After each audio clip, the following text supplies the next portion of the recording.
Hello, today we have chapter 8 of The Woman in White. In the last chapter, Mr. Hartright met the peculiar Mr. Fairlie. He thinks himself to be quite ill and quite incapable and feeble and delicate, and he acts that way for sure. He's had an exchange now once with Mr. Hartright, and we get the feeling that he doesn't want to have too much interaction together with him. But of course, that was necessary for an introduction, and now that's over with. Mr. Hartright is about to meet Miss Fairlie, who is Marion Halcome's half sister. So we'll find out what happens. Chapter 8. When I entered the room, I found Miss Halcombe and an elderly lady seated at the luncheon table. The elderly lady, when I was presented to her, proved to be Miss Fairlie's former governess, Mrs. Vesey, who had been briefly described to me by my lively companion at the breakfast table as possessed of all the cardinal virtues and, counting for nothing, I can do little more than to offer my humble testimony to the truthfulness of Miss Halcome's sketch of the old lady's character. Mrs. Vesey looked the personification of human composure and female amiability. A calm enjoyment of a calm existence beamed in drowsy smiles on her plump, placid face. Some of us rush through life, and some of us saunter through life. Mrs. Vesey sat through life, sat in the house early and late, sat in the garden, sat in unexpected window seats in passages, sat on a camp stool when her friends tried to take her out walking, sat before she looked at anything, before she talked of anything, before she answered yes or no to the commonest question, always with the same serene smile on her lips, the same vacantly attentive turn of the head, the same snugly comfortable position of her hands and arms under every possible change of domestic circumstances. A mild and compliant and unutterably tranquil and harmless old lady who never by any chance suggested the idea that she had been actually alive since the hour of her birth. Nature has so much to do in this world and is engaged in generating such a vast variety of coexistent productions that she must surely be now and then too flurried and confused to distinguish between the different processes that she is carrying on at the same time. Starting from this point of view, it will always remain my private persuasion that nature was absorbed in making cabbages when Mrs. Vesey was born, and that the good lady suffered the consequences of a vegetable preoccupation of the mind of the mother of us all. Now, Mrs. Vesey, said Miss Halcombe, looking brighter, sharper, and readier than ever, by contrast with the undemonstrative old lady at her side, what will you have? A cutlet? Mrs. Vesey crossed her dimpled hands on the edge of the table, smiled placidly, and said, Yes, dear. What is that opposite Mr. Hartright? Boiled chicken, is it not? I thought you liked boiled chicken better than the cutlet, Mrs. Vesey. Mrs. Vesey took her dimpled hand off the edge of the table and crossed them on her lap instead, nodded contemplatively at the boiled chicken, and said, Yes, dear. Well, but which will you have today? Shall Mr. Hartright give you some chicken, or shall I give you some cutlet? Mrs. Vesey put one of her dimpled hands back again on the edge of the table, hesitated drowsily, and said, Which you please, dear. Mercy on me, it's a question for your taste, my good lady, not for mine. Suppose you have a little of both, and suppose you begin with the chicken, because Mr. Hartright looks devoured by anxiety to carve for you. Mrs. Vesey put the other dimpled hand back on the edge of the table, brightened dimly one moment, and went out again the next, bowed obediently, and said, If you please, sir. Surely a mild, compliant, and unutterably tranquil and harmless old lady, but enough, perhaps, for the present, of Mrs. Vesey. All this time there were no signs of Miss Fairlie. We finished out luncheon, and still she never appeared. Miss Halcombe, whose quick eye nothing escaped, noticed the looks that I cast from time to time in the direction of the door. I understand you, Mr. Hartright, she said. You are wondering what has become of your other pupil. She has been downstairs and has got over her headache, but has not sufficiently recovered her appetite to join us at lunch. If you will put yourself under my charge, I think I can undertake to find her somewhere in the garden. She took up a parasol lying on the chair near her and led the way out by the long window at the bottom of the room, which opened out onto the lawn. It is almost unnecessary to say that we left Mrs. Vesey still seated at the table with her dimpled hands still crossed on the edge of it, apparently settled in that position for the rest of the afternoon. As we crossed the lawn, Miss Holcombe looked at me significantly and shook her head. "That mysterious adventure of yours," she said, "still remains involved in its own appropriate midnight darkness. I have been all the morning looking over my mother's letters, and I have made no discoveries yet. However, don't despair, Mr. Hartright. This is a matter of curiosity, and you have got a woman for your ally. Under such conditions, success is certain sooner or later. The letters are not exhausted. I have 3 packets still left, and you may confidently rely on my spending the whole evening over them." Here, then, was one of my anticipations of the morning still unfulfilled. I began to wonder next whether my introduction to Miss Fairlie would disappoint the expectations that I had been forming of her since breakfast time. "And how did you get on with Mr. Fairlie?" inquired Miss Holcombe, as we left the lawn and turned into a shrubbery. "Was he particularly nervous this morning?" "Never mind considering about your answer, Mr. Hartright. The mere fact of your being obliged to consider is enough for me. I see in your face that he was particularly nervous, and as I am amiably unwilling to throw you into the same condition, I ask no more." We turned off into the winding path while she was still speaking and approached a pretty summer house built of wood in the form of a miniature Swiss chalet. The one room of the summer house, as we ascended the steps of the door, was occupied by a young lady. She was standing near a rustic table, looking out at the inland view of a moor and hill presented by a gap in the trees, and absently turning over the leaves of the little sketch book that lay at her side. This was Miss Fairlie. How can I describe her? How can I separate her from my own sensations and from all that has happened in later time? How can I see her again as she looked when my eyes first rested on her, as she should look now to the eyes that are about to see her in these pages? The watercolor drawing that I had made of Laura Fairlie at an after period in the place and attitude in which I first saw her lies on my desk while I write. I look at it, and there dawns upon me brightly from the dark greenish-brown background in the summer house a light, youthful figure clothed in a simple muslin dress, the pattern of it formed by broad alternate stripes of delicate blue and white. A scarf of the same material sits crisply and closely round her shoulders, and a little straw hat of the natural color, plainly and sparingly trimmed with ribbon to match the gown, covers her head and throws its soft pearly shadow over the upper part of her face.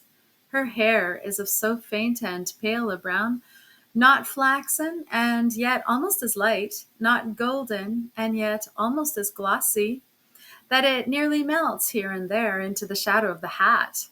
It is plainly parted and drawn back over her ears, and the line of it ripples naturally as it crosses her forehead.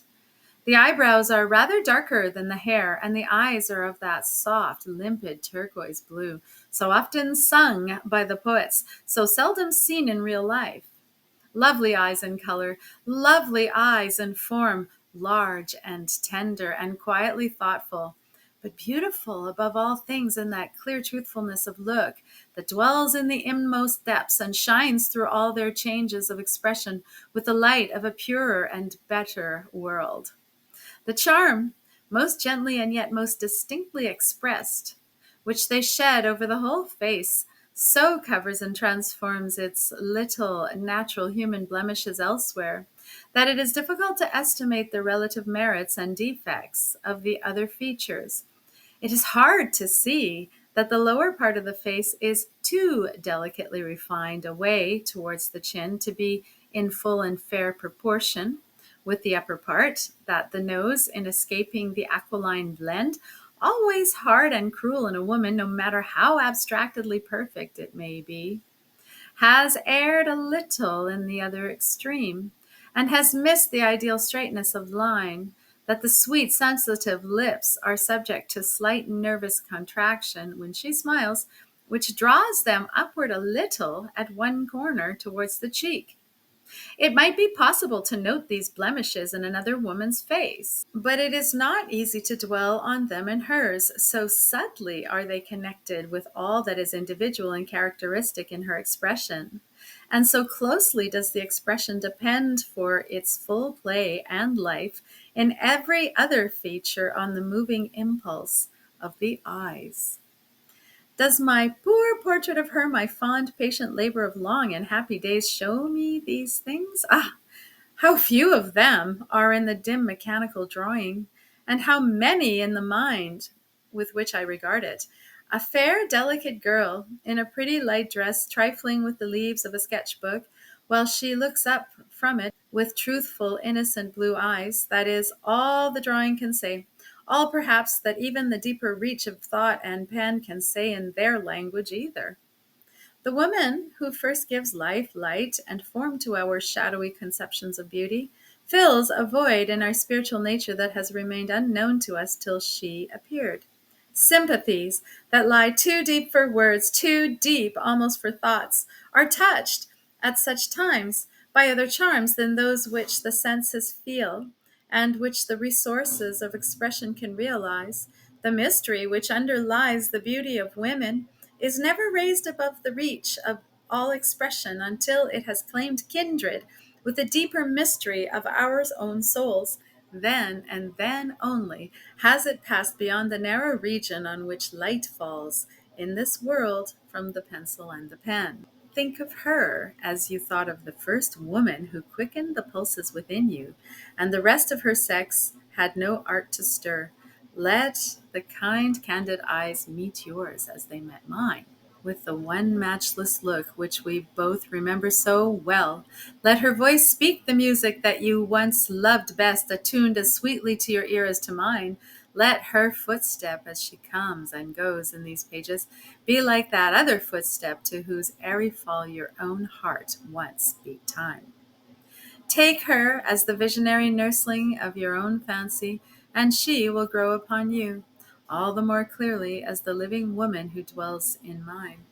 Among the sensations that crowded on me when my eyes first looked upon her, familiar sensations, which we all know, which spring to life in most of our hearts, die again in so many, and renew their bright existence in so few, there was one that troubled and perplexed me, one that seemed strangely inconsistent and unaccountably out of place in Miss Fairlie's presence. Mingling with the vivid impression produced by the charm of her fair face and head, her sweet expression, and her winning simplicity of manner was another impression, which in a shadowy way suggested to me the idea of something wanting. At one time it seemed like something wanting in her, at another like something wanting in myself, which hindered me from understanding her as I ought.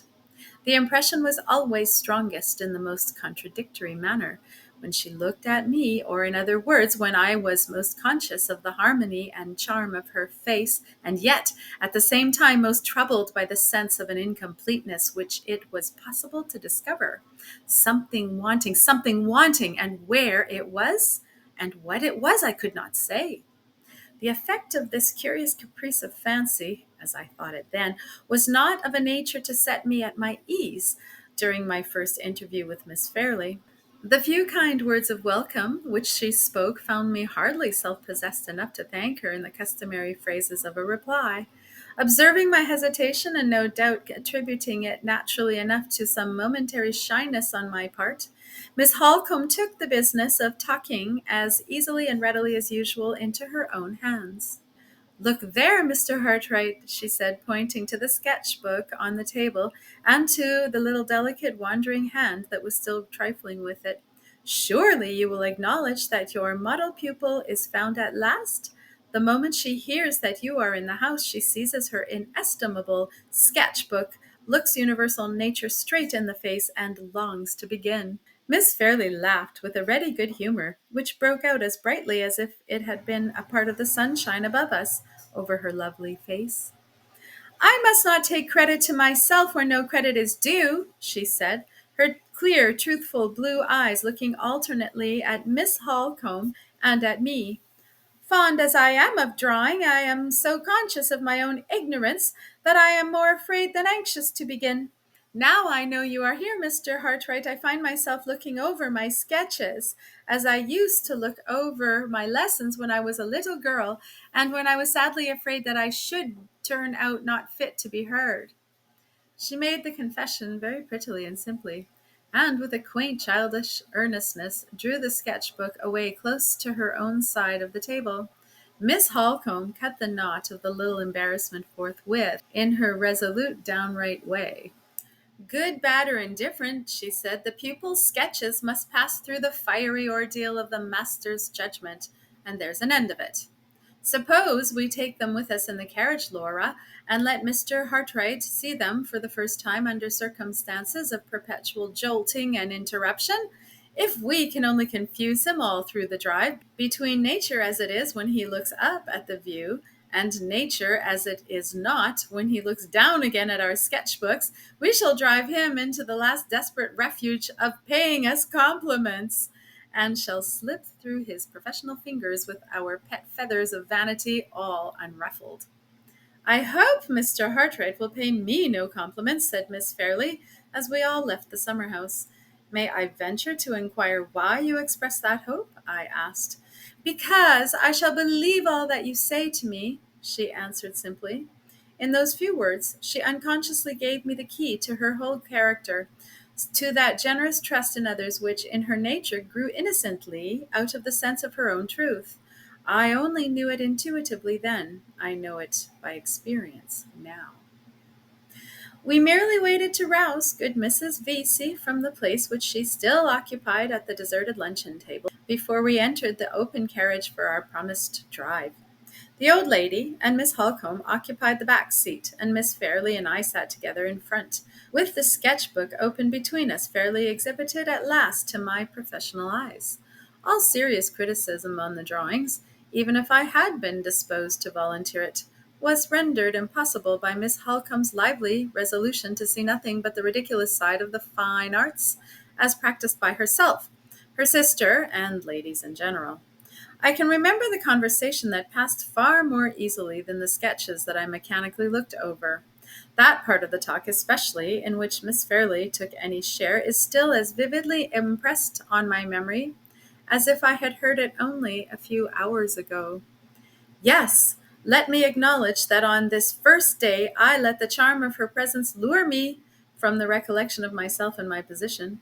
The most trifling of the questions that she put to me on the subject of using her pencil and mixing her colors, the slightest alterations of expression in the lovely eyes that looked into mine with such an earnest desire to learn all that I could teach and to discover all that I could show, attracted more of my attention than the finest view we passed through, or the grandest changes of light and shade as they flowed into each other over the waving moorland and the level beach. At any time, and under any circumstances of human interest, is it not strange to see how little real hold the objects of the natural world amid which we live can gain on our hearts and minds? We go to nature for comfort in trouble, and sympathy and joy, only in books. Admiration of these beauties in the inanimate world, which modern poetry so largely and so eloquently describes, is not, even in the best of us, one of the original instincts of our nature. As children, we none of us possess it. No uninstructed man or woman possesses it.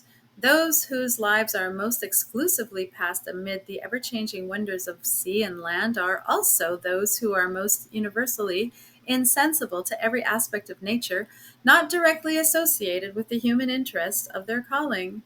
Our capacity of appreciating the beauties of the earth we live on is, in truth, one of the civilized accomplishments which we all learn as an art, and more, that very capacity is rarely practiced by any of us except when our minds are most indolent and most unoccupied.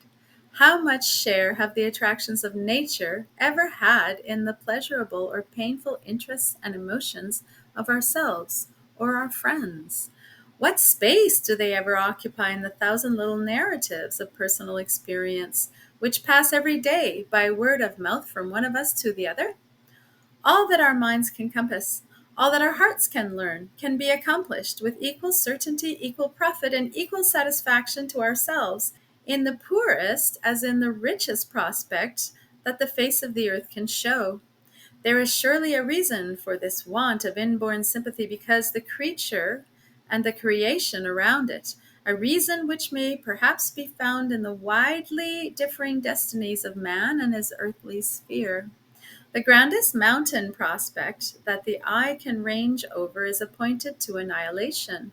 The smallest human interest that the pure heart can feel is appointed to immortality. We had been out nearly 3 hours when the carriage again passed through the gates of Limmeridge House. On our way back, I had let the ladies settle for themselves the first point of view which they were to sketch under my instructions on the afternoon of the next day. When they withdrew to dress for dinner, and when I was alone again in my little sitting room, my spirits seemed to leave me on a sudden. I felt ill at ease and dissatisfied with myself. I hardly knew why. Perhaps I was now conscious for the first time of having enjoyed our drive too much in the character of a guest, and too little in the character of a drawing master. Perhaps the strange sense of something wanting either in Miss Fairlie or in myself, which had perplexed me when I was first introduced to her, haunted me still.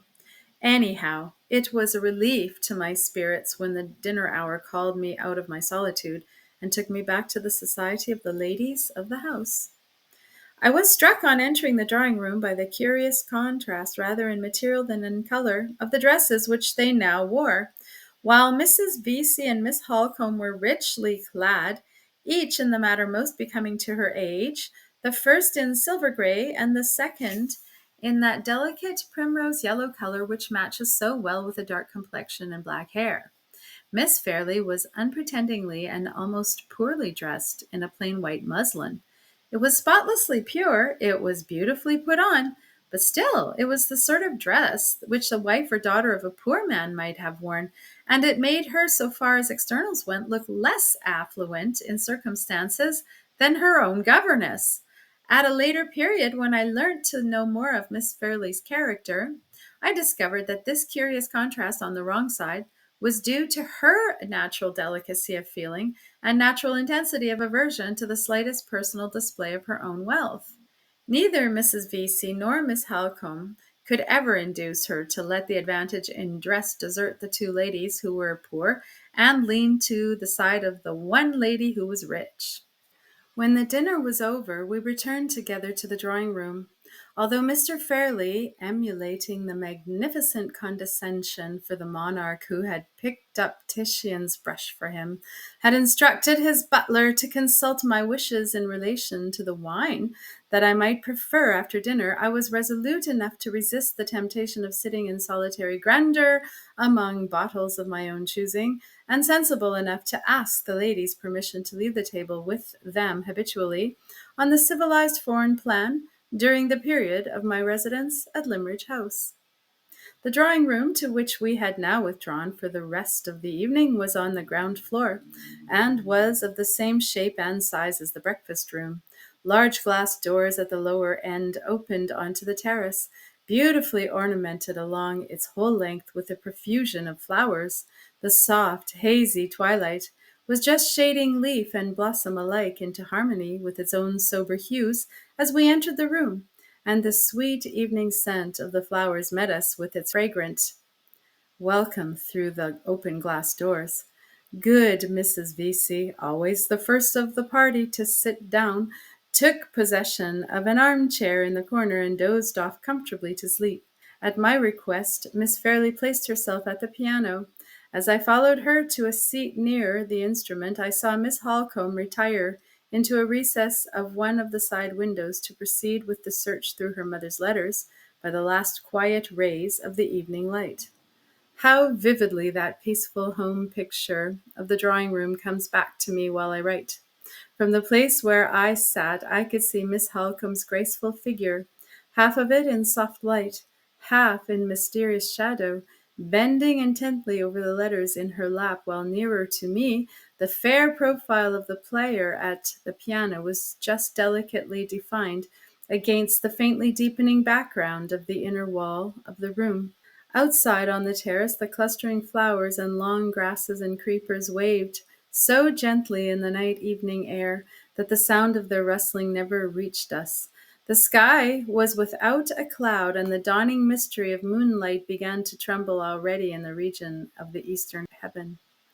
The sense of peace and seclusion soothed all thought and feeling into a rapt, unearthly repose, and the balmy quiet that deepened ever with the deepening light seemed to hover over us with a gentler influence still, when there stole upon it from the piano the heavenly tenderness of the music of Mozart. It was an evening of sights and sounds never to forget. We all sat silent in the places we had chosen. Mrs. Vesey still sleeping, Miss Fairlie still playing, Miss Holcombe still reading till the light failed us. By this time the moon had stolen round to the terrace, and soft mysterious rays of light were slanting already across the lower end of the room. The change from the twilight obscurity was so beautiful that we banished the lamps by common consent when the servant brought them in and kept the large room unlighted except by the glimmer of the 2 candles at the piano. For half an hour more the music still went on. After that, the beauty of the moonlight view from the terrace tempted Miss Fairlie out to look at it, and I followed her. When the candles at the piano had been lighted, Miss Holcombe had changed her place so as to continue her examination of the letters by their assistance. We left her on a low chair at one side of the instrument, so absorbed over her reading that she did not seem to notice when we moved. We had been out on the terrace together, just in front of the glass doors, hardly so long as 5 minutes, I should think, and Miss Fairlie was, by my advice, just trying her white handkerchief over her head as a precaution against the night air, when I heard Miss Holcombe's voice, low, eager, and alerted from its natural lively tone, pronounce my name. "Mr. Hartright," she said, "will you come here for a minute? I want to speak to you." I entered the room again immediately. The piano stood about halfway down along the inner wall. On the side of the instrument farthest from the terrace, Miss Holcombe was sitting with the letters scattered on her lap, and with one in her hand selected from them and held close to the candle. On the side nearest to the terrace stood a low ottoman on which I took my place. In this position I was not far from the glass doors, and I could see Miss Fairlie plainly as she passed and repassed the opening onto the terrace, walking slowly from end to end of it in the full radiance of the moon. "I want you to listen while I read the concluding passages in this letter," said Miss Holcombe. "Tell me if you think they throw any light upon your strange adventure on the road to London. The letter is addressed by my mother to her second husband, Mr. Fairlie, and the date refers to a period of between 11 and 12 years since. At that time, Mr. and Mrs. Fairlie and my half-sister Laura had been living for years in this house, and I was away from them completing my education at a school in Paris." She looked and spoke earnestly, and as I thought, a little uneasily as well. At the moment when she raised the letter to the candle before beginning to read it, Miss Fairlie passed us on the terrace, looked in for a moment, and then, seeing we were engaged, slowly walked on. Miss Holcombe began to read as follows. "You will be tired, my dear Philip, of hearing perpetually about my schools and my scholars. Lay the blame, pray, on the dull uniformity of life at Limmeridge, and not on me. Besides, this time I have something really interesting to tell you about a new scholar. You know old Mrs. Kemp at the village shop? Well, after years of ailing, the doctor has at last given her up, and she is dying slowly day by day. Her only living relation, a sister, arrived last week to take care of her. This sister comes all the way from Hampshire. Her name is Mrs. Catherick. 4 days ago, Mrs. Catherick came here to see me, and brought her only child with her, a sweet little girl, about a year older than our darling Laura." As the last sentence fell from the reader's lips, Miss Fairlie passed us on the terrace once more. She was softly singing to herself one of the melodies which she had been playing earlier in the evening. Miss Holcombe waited till she had passed out of sight again, and then went on with the letter. Mrs. Catherick is a decent, well-behaved, respectable woman, middle-aged, and with the remains of having been moderately, only moderately, nice-looking. There is something in her manner and in her appearance, however, which I can't make out. She is reserved about herself to the point of downright secrecy, and there is a look in her face, I can't describe it, which suggests to me that she has something on her mind. She is altogether what you would call a walking mystery. Her errand at Limmeridge House, however, was simple enough. When she left Hampshire to nurse her sister, Mrs. Kemp, through her last illness, she had been obliged to bring her daughter with her, through having no one at home to take care of the little girl. Mrs. Kemp may die in a week's time, or may linger on for months, and Mrs. Catherick's object was to ask me to let her daughter Anne have the benefit of attending my school, subject to the condition of her being removed from it to go home again with her mother after Mrs. Kemp's death. I consented at once, and when Laura and I went for our walk, we took the little girl, who was just 11 years old, to the school that very day. Once more, Miss Fairlie's figure, bright and soft in the snowy muslin dress, her face prettily framed by the white folds of the handkerchief which she had tied under her chin, passed by us in the moonlight. Once more, Miss Holcombe waited till she was out of sight, and then went on. I have taken a violent fancy, Philip, to my new scholar, for a reason which I mean to keep till the last for the sake of surprising you. Her mother having told me as little about the child as she told me of herself, I was left to discover, which I did on the first day when we tried her at lessons, that the poor little thing's intellect is not developed as it ought to be at her age. Seeing this, I had her up to the house the next day, and privately arranged with the doctor to come and watch her and question her and tell me what he thought. His opinion is that she will grow out of it, but he says that her careful bringing up at school is a matter of great importance just now, because her unusual slowness in acquiring ideas implies an unusual tenacity in keeping them when they are once received into her mind. Now, my love, you must not imagine in your offhand way that I have been attaching myself to an idiot. This poor little Anne Catherick is a sweet, affectionate, grateful girl, and says the quaintest, prettiest things, as you shall judge by an instance, in the most oddly sudden, surprised, half-frightened way. Although she is dressed very neatly, her clothes show a sad want of taste in color and pattern. So I arranged yesterday that some of our darling Laura's old white frocks and white hats should be altered for Anne Catherick, explaining to her that little girls of her complexion look neater and better all in white than in anything else. She hesitated and seemed puzzled for a minute, and then flushed up and appeared to understand. Her little hand clasped mine suddenly. She kissed it, Philip, and said, oh, so earnestly, I will always wear white as long as I live. It will help me to remember you, ma'am, and to think that I am pleasing you still when I go away and see you no more. This is only one specimen of the quaint things she says so prettily. Poor little soul, she shall have a stock of white frocks, made with good deep tucks, to let out for her as she grows. Miss Holcombe paused and looked at me across the piano. Did the forlorn woman whom you met on the high road seem young? She asked. Young enough to be 2 or 3 and 20? Yes, Miss Holcombe, as young as that.